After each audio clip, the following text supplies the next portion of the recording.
سورہ ملک میں اللہ تعالیٰ نے اپنی کبریائی کو بیان کیا، جس کے ہاتھ میں بادشاہی ہے۔ اللہ فرماتے ہیں بہت برکت والی ہے وہ ذات۔ آج تو کہ 2 پاروں کا خلاصہ ہے نا، تو ذرا اسپیڈ ہماری تیز ہوگی۔ اللہ نے فرمایا کہ ارجع البصر کرتین، تم اس کائنات میں غور کرو، بار بار غور کرو، تمہیں اس میں کوئی عیب نظر نہیں آئے گا۔ ینقلب الیک البصر خاسئا، تمہاری نگاہیں ذلیل ہو کر واپس لوٹیں گی، لیکن تمہیں اس میں کوئی فالٹ نظر نہیں آئے گا۔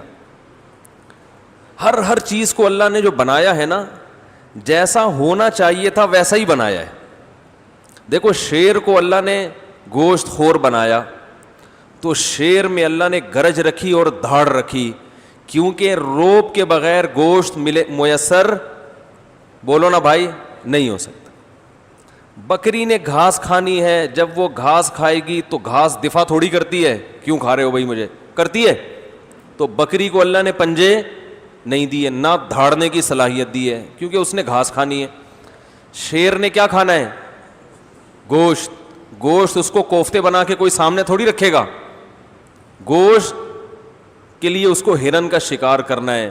تو اگر اس کو بکری جیسی باڈی دے دی جاتی تو وہ ساری زندگی ہرن کی لالچ میں بیٹھا رہتا، اور کوئی ہرن اس کو لفٹ کرانے کے لیے تیار نہیں ہوتا، نہ کوئی ترس کھاتا۔ احسن کل شیء خلقہ، اللہ فرماتے ہیں جس چیز کو بنایا ہے نا، جیسا ہونا چاہیے تھا بالکل ویسا بنایا ہے میں نے۔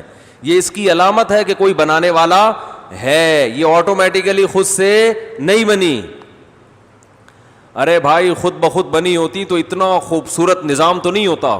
اچھا دیکھو، کچھ جانور ایسے ہیں جن کے جبڑے میں طاقت بہت ہے اور چیڑ پھاڑ کی صلاحیت بہت ہے، ان کی اسپیڈ کم ہے۔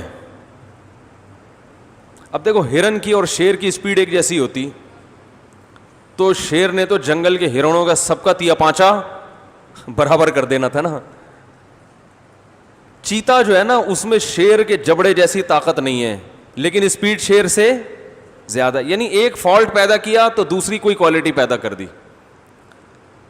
کچھوا، کچھوے کو آپ دیکھ لو، انتہائی سست ترین جانور، چلنے سے پہلے 6 مہینے تو سوچتا ہے، مشورہ کرتا ہے کہ یہاں سے وہاں جاؤں کہ نہیں جاؤں، پھر چلے گا تو تھوڑا سا بھی اسپیڈ بریکر آ گیا نا کہیں، رک جائے گا وہیں۔ 8-10 مہینے اس کے لیے کوئی مسئلہ نہیں ہے، پڑا رہے گا وہیں پہ، اسپیڈ ہی نہیں بیچارے کی۔ میں نے تنزانیہ کے ایک جنگل میں ہم گئے، ایک جزیرے میں، باقاعدہ ایک شپ میں بیٹھ کے، بہت دور جزیرہ ہے، وہ اقوام متحدہ کے یونائٹڈ نیشن کے کنٹرول میں ہے وہ جزیرہ، اس کا نام ذہن سے نکل گیا اس وقت۔ جب ہم تنزانیہ گئے نا بیان کے لیے، تو وہاں وہ لوگ تھوڑا گھمانے پھرانے لے گئے ہمیں۔ یہ جو میں ملکوں میں سفر کرتا ہوں گھومنے کے لیے نہیں کرتا، بیان کے لیے کرتا ہوں۔ تو کبھی کبھار ہم ڈاکومنٹری بناتے، لوگ کہتے ہیں انجوائے کر رہے ہیں، تو بیان کے لیے جاتا ہے آدمی، تو پھر انجوائے کرنے میں بھی گورنمنٹ کی طرف سے کوئی پابندی نہیں ہے کہ آئے ہیں ایسی تاریخی جگہ دیکھ لے۔ تو وہ جو جزیرہ تھا نا، اس میں اتنے بڑے بڑے کچھوے، اور یونائٹڈ نیشن کی طرف سے ان کی نگرانی ہو رہی ہے، اور وہ پھر دنیا سے کٹا ہوا جزیرہ، کوئی انسان نہیں وہاں پہ۔ تو اس میں ان کچھووں کی عمریں، ان کے جو خول ہوتا ہے نا کیپ، اس پہ ان کی ایج لکھی ہوئی ہے، کوئی 300 سال، کوئی 400 سال، کوئی 350 سال، کوئی 250 سال۔ وہ بہت پہلے سے یعنی جب گوروں کی حکومت تھی وہاں تنزانیہ پہ، تو اس وقت سے وہ اس کی حفاظت کر رہے ہیں کہ یہ یعنی اتنے۔ اور اچھا جو آج پیدا ہوا کچھوا، اس کی بھی ڈیٹ آف برتھ لکھ دی کہ اب اس کی بھی ایج کی، یعنی یہ شروع ہے۔ تو 300-400 سال پرانے کچھوے، تو دیکھو اللہ نے اس کو عمر اتنی لمبی کیوں دی، اس کی اسپیڈ بہت سلو ہے۔ تو اب سارے کام اللہ نے کہا کہ تجھے جلد بازی کی اب ضرورت نہیں ہے، کیونکہ تیرے پاس ٹائم بہت ہے جینے کا، اب اس کو جلدی کی ضرورت ہی نہیں ہے۔ اب کیا ہے کہ جب کوئی جانور شکار، اب دیکھو اتنا سست جانور ہے، وہ تو اپنا ڈیفنس کر ہی نہیں سکتا نا۔ کوئی بھی جانور جب شکار کے لیے اس کی طرف بھاگے گا تو یہ بیچارہ تو بھاگ سکتا ہی نہیں ہے۔ شیر آئے، چیتا آئے، کوئی بھی آئے، وہ تو اس کو مار کے چلا جائے، یہ اس کے بھاگنے کا آپشن ہی نہیں ہے، چلنے کا نہیں ہے، بھاگنے کا کہاں سے ہے؟ تو تو اللہ میاں نے کیا دیا اس کا اتنا مضبوط خول, بڑا خول بنا دیا. اللہ نے کہا جیسے کوئی جانور حملہ کرے گا نا تو خول کے نیچے اپنے آپ کو گردن سمیت چھپا لینا. اب ہوگا کیا, وہ اتنا مضبوط خول ہے اس پہ بندہ کھڑا ہو جائے کوئی اس پہ اثر ہی نہیں پڑتا.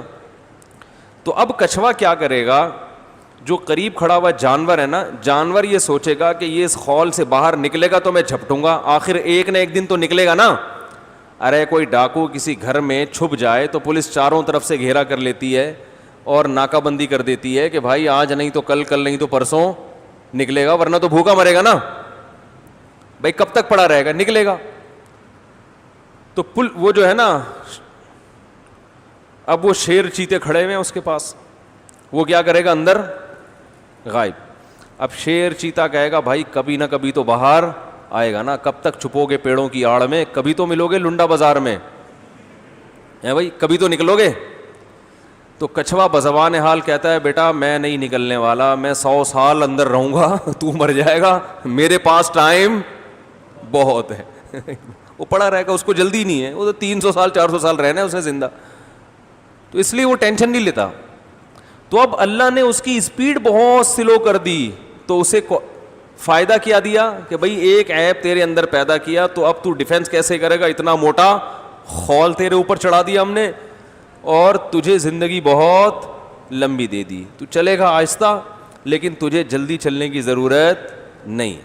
اب وہ شادی بیاہ کے لیے رشتہ تلاش کرے گا, 20-25 سال لگ جائیں اس کے لیے کوئی ٹینشن بولو بھائی نہیں ہے. ہمارے یہاں تو جلدی ہوتی نا بھائی, لڑکی کی عمر دیکھو کیا ہو گئی, مولوی صاحب کہتے ہیں نا لوگ, لڑکے کی عمر نکلی جا رہی ہے, 45 کا ہو گیا, 50 کا ہو گیا, 5-6 سال رہ گئے, 2-4 سال رہ گئے.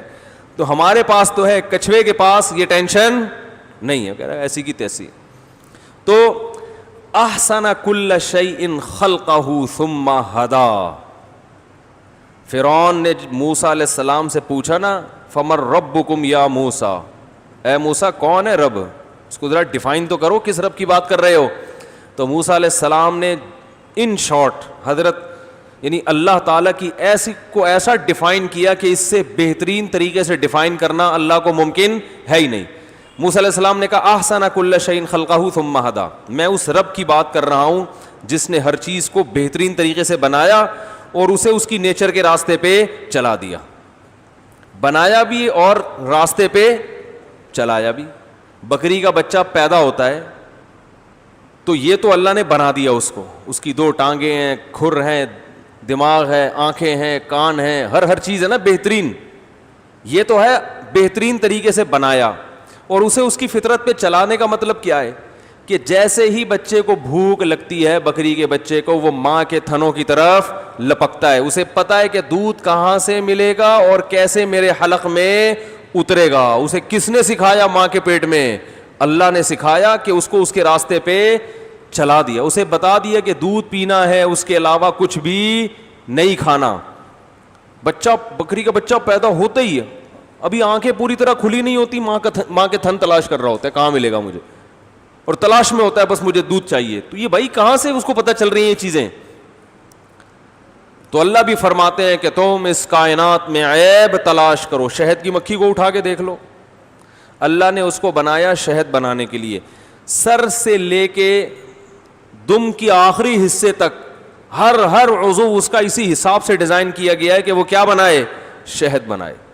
اسی حساب سے آنکھیں دی گئیں, اسی حساب سے اتنا سا کھوپڑی میں دماغ, اس میں ایسی ٹائٹ انسٹالیشن ہوئی ہے کہ وہ بائی ایئر سفر کرتی ہے اور اسے ٹریگنومیٹری کا علم سیکھنے کی ضرورت نہیں ہے, بائی ایئر سفر کرتے کرتے چھتے پہ پہنچ جائے گی وہ.